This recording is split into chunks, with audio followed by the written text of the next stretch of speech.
سورۃ البقرہ کی آیت نمبر 187۔ الحمدللہ وکفی وسلام علی عبادہ الذین اصطفی، خصوصاً علی سید الرسل وخاتم الانبیاء وعلى آلہ واصحابہ الاتقیاء۔ اما بعد فاعوذ باللہ من الشیطان الرجیم، بسم اللہ الرحمن الرحیم۔ وَكُلُوا وَاشْرَبُوا حَتَّى يَتَبَيَّنَ لَكُمُ الْخَيْطُ الْأَبْيَضُ مِنَ الْخَيْطِ الْأَسْوَدِ مِنَ الْفَجْرِ ثُمَّ أَتِمُّوا الصِّيَامَ إِلَى اللَّيْلِ وَلَا تُبَاشِرُوهُنَّ وَأَنْتُمْ عَاكِفُونَ فِي الْمَسَاجِدِ تِلْكَ حُدُودُ اللَّهِ فَلَا تَقْرَبُوهَا كَذَلِكَ يُبَيِّنُ اللَّهُ آيَاتِهِ لِلنَّاسِ لَعَلَّهُمْ يَتَّقُونَ۔ وَكُلُوا وَاشْرَبُوا، اور کھاؤ پیو، حَتَّى يَتَبَيَّنَ لَكُمْ، یہاں تک کہ تمہارے سامنے واضح ہو جائے، الخیط الابیض من الخیط الاسود، سفید دھاگا کالے دھاگے سے، من الفجر یعنی فجر طلوع ہو جائے، ثم اتم الصیام الی اللیل، پھر پورا کرو روزے کو رات تک، ولا تباشروہن وانتم عاکفون فی المساجد، اور ان عورتوں سے مباشرت مت کرو اس حال میں کہ تم اعتکاف میں ہو مسجدوں میں، تلک حدود اللہ فلا تقربوها، یہ اللہ کی حدود ہیں بس ان کے قریب بھی مت جاؤ، کذالک یبین اللہ آیاتی، اسی طرح بیان کرتے ہیں اللہ تعالیٰ اپنی آیات، للناس لوگوں کے لیے، لعلہم یتقون تاکہ وہ پرہیزگار بن جائیں۔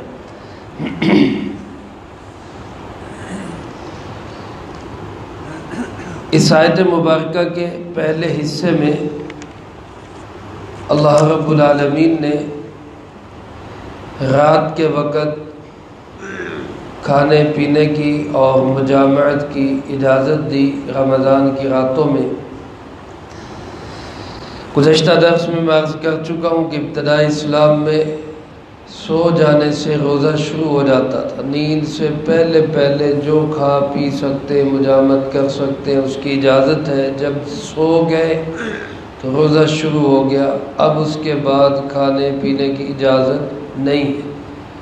لیکن پھر اللہ رب العالمین نے یہ کرم نوازی فرمائی امت مسلمہ پر کہ سحری کی بھی اجازت دی، بلکہ سحری کو افضل طعام فرمایا، سحری کھانے والوں پہ رحمت کی فضیلت جناب محمد کریم صلی اللہ علیہ وسلم نے بیان فرمائی، اور اللہ پاک نے اجازت دی کہ صبح صادق تک کھا بھی سکتے ہو، پی بھی سکتے ہو، نفسانی خواہش بھی پوری کر سکتے ہو۔ چنانچہ فرمایا وَكُلُوا وَاشْرَبُوا، کھاؤ اور پیو، حَتَّى يَتَبَيَّنَ لَكُمْ، یہاں تک کہ واضح ہو جائے تمہارے سامنے، نظر آنے لگ جائے سفید دھاگا کالے دھاگے سے۔ مفسرین کرام رحمہم اللہ نے لکھا ہے کہ پہلے آیت کا یہی حصہ نازل ہوا تھا کہ کالا دھاگا سفید دھاگا دونوں الگ الگ نظر آنے لگ جائے۔ مراد اس سے تب بھی یہی تھا کہ رات کی تاریکی سے صبح کی روشنی الگ ہو جائے، یعنی کالے دھاگے سے مراد رات تھی اور سفید دھاگے سے مراد دن تھا، کہ جب دن رات سے الگ ہو جائے تب تک کھاتے رہو۔ بعض صحابہ اکرام رضی اللہ تعالی مجمعین نے اس سے یہ سمجھا کہ شاید واقعتاً کالے اور سفید دھاگے کو لے کے رکھنا ہے، اور پھر جب وہ الگ الگ نظر آنے لگ جائیں تو تب تک کھانے پینے کی اجازت ہے۔ چنانچہ حضرت عدی بن حاتم رضی اللہ تعالیٰ عنہ جو پہلے عیسائی تھے پھر مسلمان ہوئے، اللہ پاک نے ان کو بڑی عظمت نصیب فرمائی۔ ان کے بارے میں آتا ہے کہ انہوں نے عرض کی اللہ کے محبوب جی صلی اللہ علیہ وسلم، میں رات کو سونے سے پہلے اپنے تکیے کے پاس سفید اور کالا دھاگا رکھ لیتا ہوں کہ جب یہ نظر آنے لگ جائے گا سفید دھاگا تو پھر اس کا مطلب سحری کا وقت ختم ہو جائے گا۔ اب تو وہ تو بہت دن چڑھے جا کے کہیں نظر آنے لگا، تو آپ صلی اللہ علیہ وسلم نے مسکراتے ہوئے فرمایا کہ تمہارا تکیہ تو بڑا وسیع ہے، تمہارا تکیہ تو بڑا لمبا چوڑا ہے، جس میں دن بھی آ گیا جس میں رات بھی آ گئی۔ اور پھر سمجھایا کہ بھائی کالے دھاگے سے مراد دھاگا نہیں، رات کا اندھیرا ہے، اور سفید دھاگے سے مراد دھاگا نہیں بلکہ صبح کی روشنی ہے۔ اس کے بعد اللہ پاک نے یہ من الفجر کا لفظ بھی نازل فرما دیا کہ کالے دھاگے سفید دھاگے سے مراد یہ ہے کہ فجر طلوع ہو جائے، یعنی صبح صادق کا وقت ہو جائے۔ اب اندازہ کریں میرے عزیز دوستو کہ صحابہ اکرام رضی اللہ تعالیٰ عنہ مجمعین کی زبان عربی زبان کے بڑے ماہر تھے، اور قرآن کریم کو پڑھ کے اس کے باوجود بھی سمجھنے کی ضرورت پیش آئی کن سے؟ جناب محمد کریم صلی اللہ علیہ وسلم۔ آج کل ہمارے بہت سارے لوگوں میں یہ فتنہ چلتا ہے، وہ کہتے ہیں جی اے مولویاں کو دین سیکھنا چھڈو، آپ پڑھو آپ پڑھو، اور پھر کئی اٹھتے ہیں وہ کہتے ہیں جی حدیث کی بھی ضرورت نہیں ہے، حدیث تو بعد میں لکھی گئی، پھر کوئی حدیث صحیح ہے کوئی ضعیف ہے کوئی کیسی ہے، اس لیے حدیث کی بھی ضرورت نہیں، بس صرف قرآن پڑھو۔ ان عقل کے اندھوں سے بندہ پوچھے کہ بھائی حدیث ہم تک کس نے پہنچائی؟ صحابہ نے، اور صحابہ سے تابعین تک، تابعین نے تبع تابعین تک۔ حدیث بھی انہی واسطوں سے آئی ہے، اور قرآن کریم بھی انہی واسطوں سے آیا ہے۔ قرآن کریم ہمیں کون سا کوئی اللہ پاک نے براہ راست دے دیا، یا ہم اٹھے تو ہمارے سرانے میں قرآن کریم پڑا ہوا تھا اور اللہ پاک نے فرمایا کہ بھائی قرآن کریم میری کتاب ہے اس پہ چلو؟ یہ بھی تو انہی واسطوں سے آیا جن واسطوں سے حدیث آئی ہے۔ قرآن کریم بھی صحابہ نے تابعین کو سکھایا، تابعین نے تبع تابعین کو سکھایا، انہوں نے اگلی امت کو سکھایا، اور آج 14 صدیوں تک یہ سلسلہ چلتا چلا آ رہا ہے۔ تو جن واسطوں سے حدیث ہم تک پہنچی ہے انہی واسطوں سے قرآن بھی ہم تک پہنچا ہے۔ اگر حدیث پہ اعتماد نہیں تو پھر قرآن پہ اعتماد کیسے ہوگا؟ بلکہ پہلی وحی جو آئی امت مسلمہ کے پاس جناب محمد کریم صلی اللہ علیہ وسلم پر جو پہلی وحی آئی ہم سب جانتے ہیں وہ کون سی آیات ہے؟ سورۃ علق کی ابتدائی 5 آیات۔ اقرأ بسم ربک الذی خلق۔ قرآن میں دکھائے یہ کہاں پہ لکھا ہے کہ پہلی وحی یہ ہے؟ قرآن میں تو کہیں نہیں لکھا، قرآن کریم نے تو کہیں نہیں بتایا کہ میری پہلی وحی یہ ہے۔ یہ کس جگہ پہ آیا کہ پہلی وحی سورۃ علق کی ابتدائی 5 آیات ہے؟ یہ بات کہاں پہ آئی ہے؟ یہ حدیث پاک میں آئی ہے۔ اس لیے علماء فرماتے قرآن کریم کو بھی ماننے سے پہلے حدیث کو ماننا پڑے گا۔ حدیث مانیں گے تو قرآن کریم مانی جائے گی۔ اس لیے ایسے لوگوں کے ہمیں مغالطے میں نہیں آنا چاہیے۔ اصل میں سب سے جو بنیادی چیز ہے فتنے میں پڑنے کی، جہاں سے انسان کا قدم اکھڑتا ہے اور پھر وہ قدم اکھڑ کر وہ اس کو گہرائیوں میں پاتال کے اندر گرا دیتا ہے، گمراہیوں میں ڈال دیتا ہے، وہ ہے بڑوں پہ اعتماد کا اٹھ جانا، اپنے بڑوں پہ اعتماد کا ختم ہو جانا۔ جب اعتماد ختم ہو جائے گا تو پھر جدھر مرضی اس کو لے جاؤ۔ جس پتے کا تعلق درخت سے ٹوٹ گیا اس کو پھر جہاں مرضی لے جاؤ۔ اب کچھ لوگ اہل بیت کی محبت کی آڑ لے کر صحابہ سے اعتماد اٹھا دیتے ہیں، صحابہ پہ اعتماد نہیں، اہل بیت سے ہمیں محبت ہے، اب جب صحابہ سے اعتماد اٹھ گیا، دین کہاں سے آئے گا ہمارے پاس؟ دین ہمیں کس نے پہنچایا؟ اور کچھ لوگ جو ہے وہ قرآن اور حدیث کی آڑ لے کر فقہا سے اعتماد اٹھا دیتے، ائمہ سے اعتماد اٹھا دیتے، جی کسی امام کے پیچھے چلنے کی ضرورت نہیں، یہ فرقے ہیں۔ سچی بات یہ ہے، جو بندہ فرقوں کو چھوڑ کر کہتا ہے کہ جی ہم خود قرآن و حدیث پڑھیں گے، وہ خود ایک فرقہ بنا رہا ہے، وہ ایک نہیں بنا رہا بلکہ وہ کروڑوں فرقے بنا رہے ہیں۔ اب دیکھیں پاکستان کی آبادی 24-25 کروڑ ہے، اگر آپ ہر بندے سے کہیں بھی قرآن خود سمجھو، حدیث خود سمجھو، تو 24-25 کروڑ فرقے تو یہیں پہ بن جائے گے۔ اب کیا خدمت کی آپ نے قرآن کی، کیا خدمت کی حدیث کی؟ امام اعظم ابو حنیفہ رحمۃ اللہ علیہ کی بات تو نہیں ماننی، تقلید ہو جائے گی، اور یہاں جو ہے 14ویں صدی کے پروفیسر کی، ڈاکٹر کی بات مان لو، یہ ٹھیک کہہ رہا ہے، یہ مذہبی سکالر ہے۔ ہمیں ان پہ اعتماد نہیں، ہمیں تو اپنے بزرگوں پہ اعتماد ہے، اپنے اسلاف پہ اعتماد ہے۔ تو قرآن کریم عربی زبان سمجھنے والوں کو بھی جناب محمد کریم صلی اللہ علیہ وسلم کے بغیر سمجھ میں نہیں آیا۔ آج کوئی کیسے کہہ سکتا ہے کہ جناب مجھے ضرورت ہی نہیں حدیث کی یا کسی سے سمجھنے کی، میں خود قرآن سمجھوں گا؟ سب سے بڑا فتنہ ہے یہ، سب سے بڑا فتنہ، خود سمجھو۔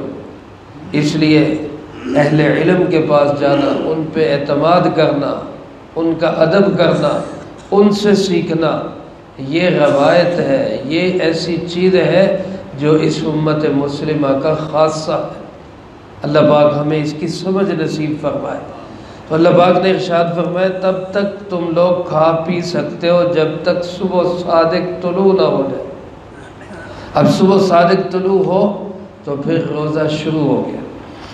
اس میں بھی میرے عزیز دوستو یہ ذہن میں رکھے کہ جیسے ہی صبح صادق طلوع ہوتی ہے، جہاں تہجد کا وقت ختم ہوتا ہے، فجر کا وقت شروع ہوتا ہے، یہ صبح صادق کا وقت ہے، اس سے پہلے تک کھانے پینے کی اجازت ہے۔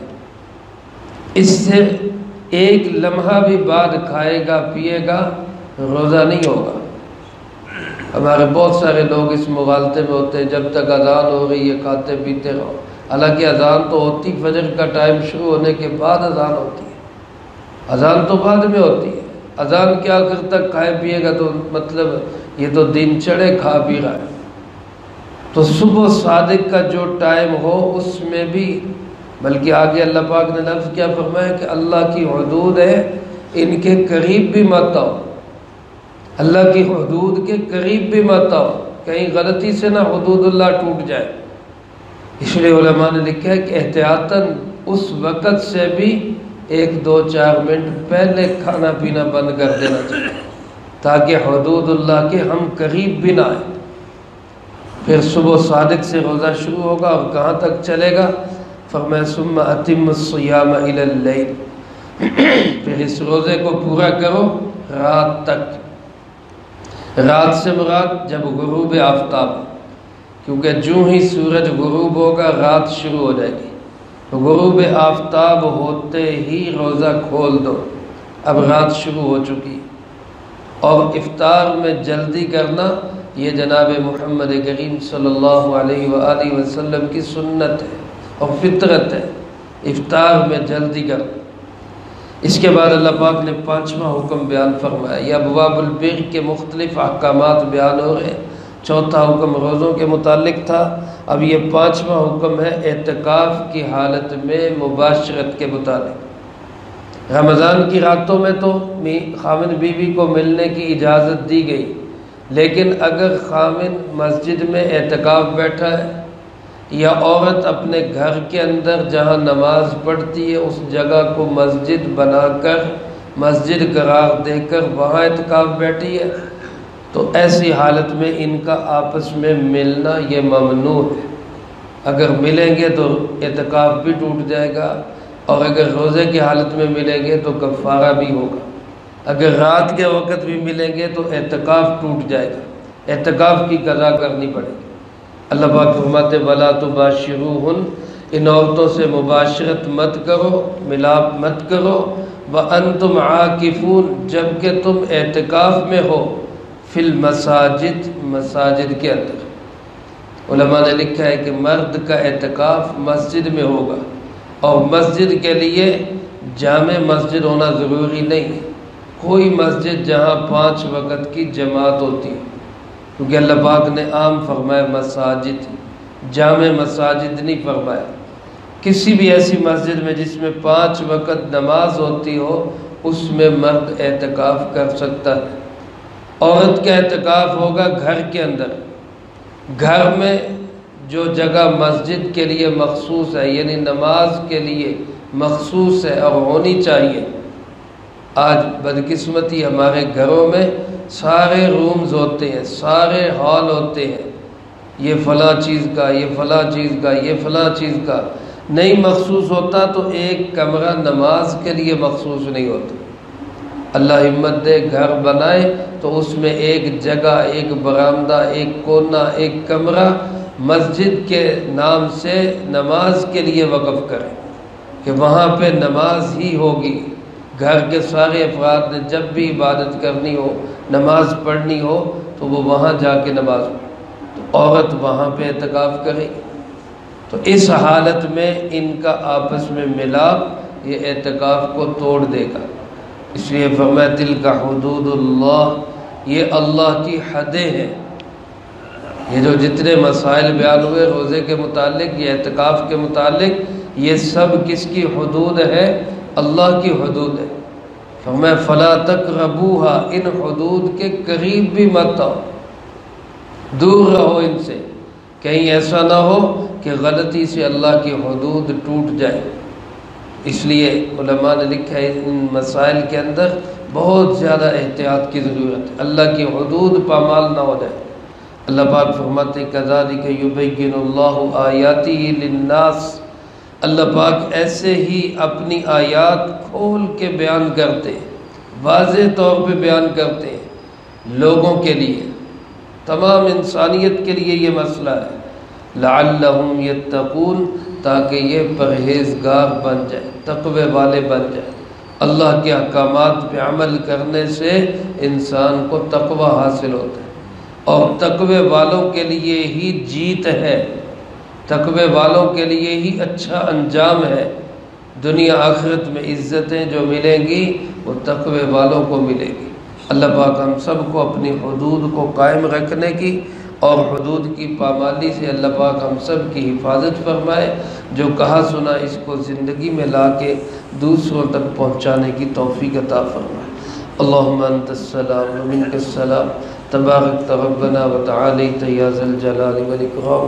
اللہم اعنا علی ذکرک وشکرک وحسن عبادتک، اللہم احسن عاقبتنا فی الامور کلہا واجرنا من خزی الدنیا وعذاب الآخرہ، اللہم باقیتا کباقیت الولید، اللہم استر عوراتنا وآمن روعاتنا، اللہم انا نجعلک فی نحورہم ونعوذ بک من شرورہم، اللہم اکفنا بحلالک عن حرامک واغننا بفضلک عمن سواک، اللہم اکفنا کل مہم من حیث شئت ومن این شئت، رب اغفر وارحم وانت خیر الراحمین، رب ارحمہما کما ربیانی